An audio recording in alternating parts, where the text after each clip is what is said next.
While Gillette Stadium cleans up the mess of their concert over the weekend behind us, Tom Brady still cleaning up a mess of his own. That's right, he is still answering questions about his personal trainer and business partner at the TB12 Center, Alex Guerrero. This morning, he was pressed about Guerrero on the WEEI morning show about Guerrero being back on the team plane, being back on the team sidelines. He abruptly ended the conversation. It's newsworthy, but it's tough to say you're surprised at this point. Yeah, I mean, I don't know what else people really expect from him. Also, great segue into this with the trucks going on. Thank you very much. I appreciate it. That's a professional right there, folks. Appreciate it. A little big capital J journalism.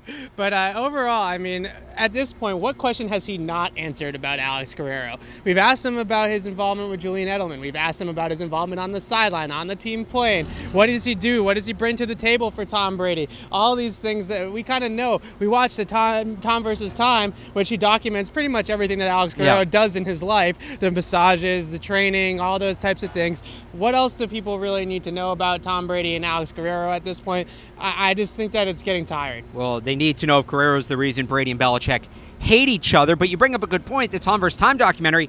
If you don't want people asking you about your trainer, don't produce a whole, 6-part documentary on him. But Brady did, and look, this is Tom Brady. This is the greatest quarterback of all time. He is the biggest face of the biggest professional sports league in the country. It's not unfair to ask him these questions, right? No, it's not unfair. I think the first question was totally fair. What changed? Why is Alex Guerrero now on the team plane when he wasn't on the team plane last year? I think any questions really about what he brings to the table for Tom Brady, we're all just here as media trying to understand the process of the greatest quarterback of all time. What is it that he brings to the table for Tom Brady on game day specifically, on the day before a game when they travel to the stadium, wherever they're at, Charlotte, wherever they're going? What is it that they need Alex Guerrero? Those are fair questions. I think the issue that I have with it is in the persistent questions after that of what Kirk and Callahan asked him this morning. It's enough. It's enough. He's answered a lot of questions on this. Let's move on. And they're going to try to move on, but of course, Bill Belichick asked about it today during practice, before practice as well. Said he wouldn't comment on. I think the exact line was, "I can't talk about everybody on our staff. We'd be here for a month." The company line before was that Alex Guerrero was not a part of the staff, right? That he was an external contractor.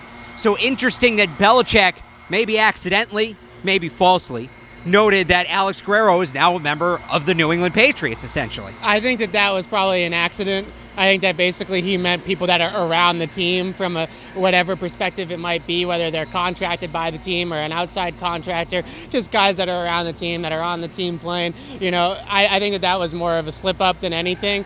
But I think it is interesting that we're seeing a compromise now between Brady and Belichick with Alex Guerrero's involvement. I mean, I understand Belichick's perspective. You got to understand Belichick's perspective that you don't want too many voices in people's heads here. It's everything about a football player is their body and about their body. So that you don't want too many voices inside people's heads, and I think that's kind of where it stems from. What do we call Alex Guerrero? What do we allow? What don't we allow? Obviously, you don't want to overstep your bounds with the team trainers. You want them to be the ones that are making most of these calls.